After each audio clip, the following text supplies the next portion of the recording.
Chama muita atenção o número de jogadores que tem desfalcado o Corinthians por lesões repentinas. Hoje, o Garro sentiu no aquecimento, a gente não sabe nem se ele volta para o próximo jogo, e um problema na panturrilha.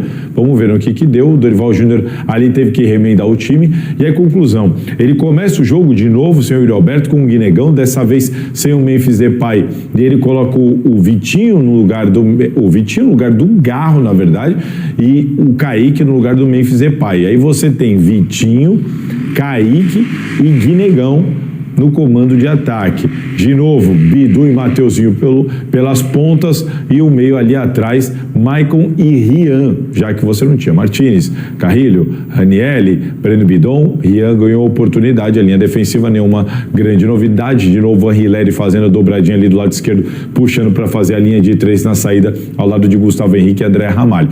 Qual que é o lance para mim? O lance para mim é esse. Como o Dorival Júnior, com tantos problemas, isso não é de hoje, tem encontrado soluções. Você não vê o Dorival... Ele é sincero de dizer que o Corinthians, né, tem vivido um momento complicado, muitas lesões, muitos desfalques, não pode contratar jogadores. Ele é sincero em externar essa, entre aspas, insatisfação. Mas, cara, ele procura solução, ele não para ficar reclamando, ele não para ficar se lamentando, para fazer o básico, ver o time ficar na roda, não ganhar os jogos e ficar lá na coletiva com essa desculpa pronta para falar, o time não tá bem, não tá ganhando, mas também, olha aí, eu não tenho jogadores, todo mundo machucado. Tá... Não, isso que é o interessante, o Dorival Júnior não tá parado dando desculpa, não. Ele tá procurando e encontrando soluções no time, no elenco que ele tem à disposição. O Corinthians, que tinha antes do Dorival um problema sério defensivo, é impressionante, como ele mesmo destacou na coletiva, 50% dos jogos com ele, o time não tomou gol. De novo, um time extremamente seguro, organizado, bem postado defensivamente. Em meio a uma dificuldade como essa, foi isso que determinou a vitória do Corinthians. A organização tática, a disposição, o trabalho de treinamento e um time eficiente atrás que segurou o Fluminense no momento mais complicado da partida e deu a oportunidade do próprio time poder vencer o jogo numa bola parada, como aconteceu. Um lance isolado, de bola parada, cruzamento, Mateuzinho, ninguém encosta nela, o André Ramalho admitiu que não encostou na bola, a bola entra direto, gol do Corinthians. Essa ocasião, ela só existiu porque o contexto do jogo permitiu ao Corinthians contar, de repente, com um lance de bola parada. O time tá mal, tá em apuros, mas tá 0-0. Mas o time tá seguro, o time tá segurando a onda. A organização tática está mantendo o time vivo no jogo, porque quem conhece futebol sabe que com 0-0, você bem ou mal está jogando mal, não importa, um lance ou outro, um pênalti, uma bola parada, um gol contra, um escanteio, você torna o jogo viável e possível ao seu alcance o tempo inteiro, desde que você consiga se segurar. E foi exatamente isso que aconteceu. Muito, muito mérito da organização tática deste time no setor defensivo, mesmo todo depenado de jogadores. O Corinthians termina o jogo, o segundo tempo, porque o Corinthians não tinha o Memphis Depay nem o Garro para o meio de campo. Joga o Vitinho, toma uma paulada ali no tornozelo do Ganso, o Ganso até tomou um cartão amarelo logo no início, Vitinho não volta para o segundo tempo. Quem que você tem para colocar ali? Porque aí você tem Romero, Tales, jogadores de outras características, você não tinha outro meia para colocar ali naquele lugar. Sem esse meia, ele coloca o Arthur, menino da base, volante, muito bom de bola, hein? Personalidade, alto, joga com classe, errou um lance ou outro ali de tomada de decisão, mas faz parte, tem que tomar cuidado com esse garoto, cuidar direitinho, porque olha, parece ter muito talento para jogar no profissional. Postura, talento, precisa ganhar cancha, ter espaço e oportunidade para jogar. E aí ele volta sem essa opção de um outro meia, ele recompõe o time de outra maneira, o Corinthians termina o jogo, depois o Guinegão precisa sair, sai o Guinegão, entra Romero e Tales, jogadores que a torcida já está meio com uma relação de certa maneira desgastada, mesmo assim precisaram dele, os dois entraram, corresponderam, Tales participa do lance que sofre a falta, que origina o gol do Mateuzinho na cobrança de falta. Então, é importante como esses jogadores entraram bem, entraram ligados na partida, entendendo o contexto do jogo, que era um jogo de segurar e de repente aproveitar uma escapada. Um time sem meio armador, um time que precisou usar 3 laterais esquerdos. O Hugo, lateral esquerdo, não jogava desde o dia 3 de maio. Desde o dia 3 de maio ele não entrava em campo. Entrou muitas vezes para fazer uma espécie de volante, nem era a posição dele. O Corinthians termina o jogo com o Hugo fazendo uma espécie de volância ali, ao lado do Ranieri, do Anrileri.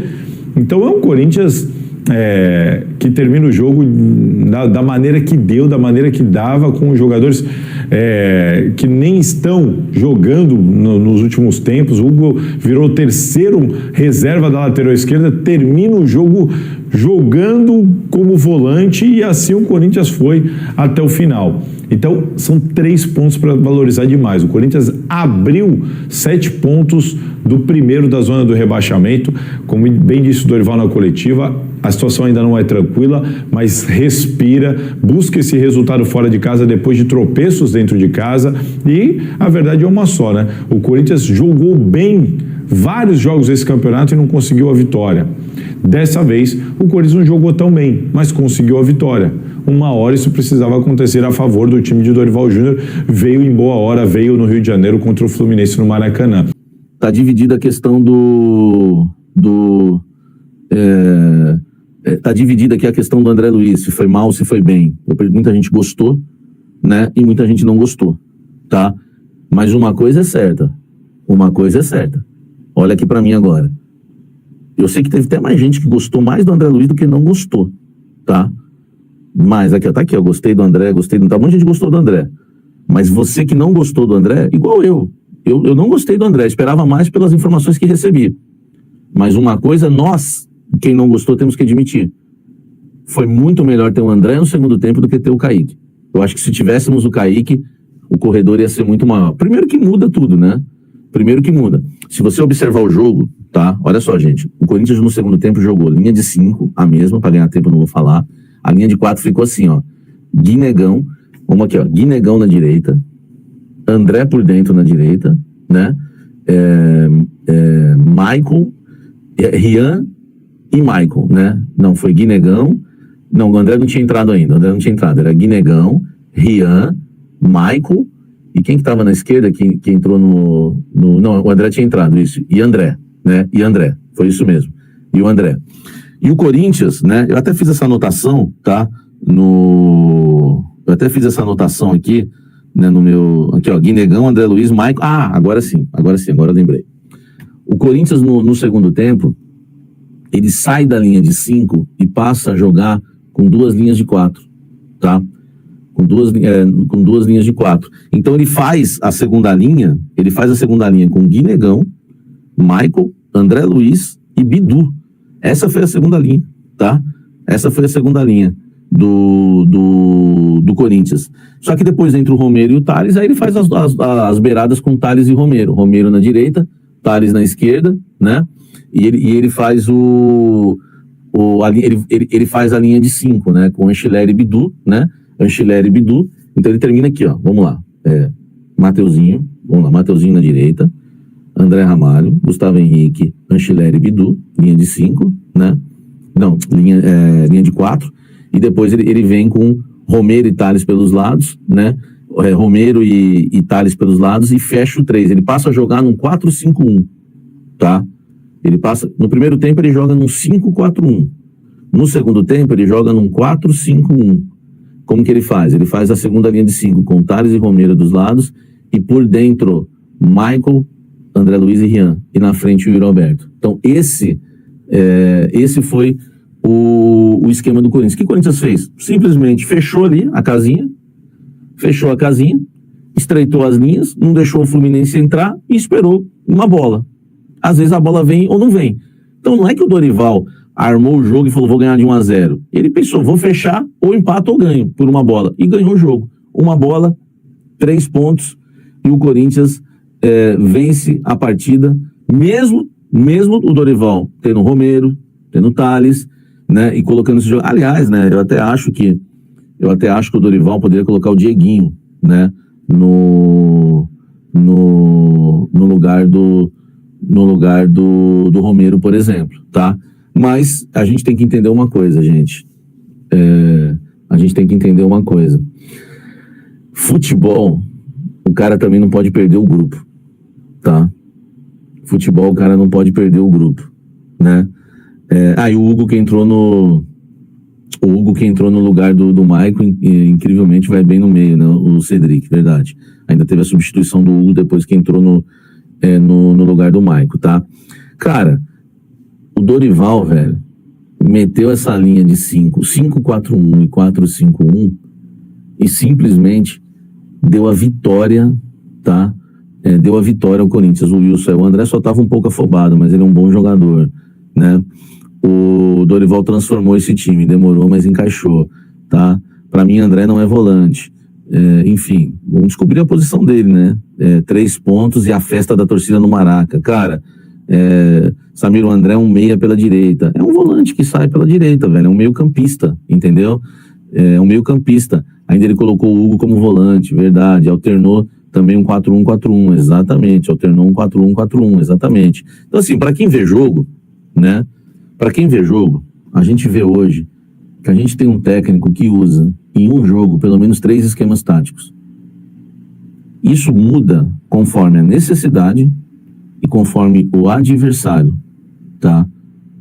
É que é difícil hoje a gente agradar só o torcedor que vive da emoção, porque assim, gostar de futebol, tá? Gostar de futebol é uma coisa, entender de futebol é outra, são 2 coisas diferentes.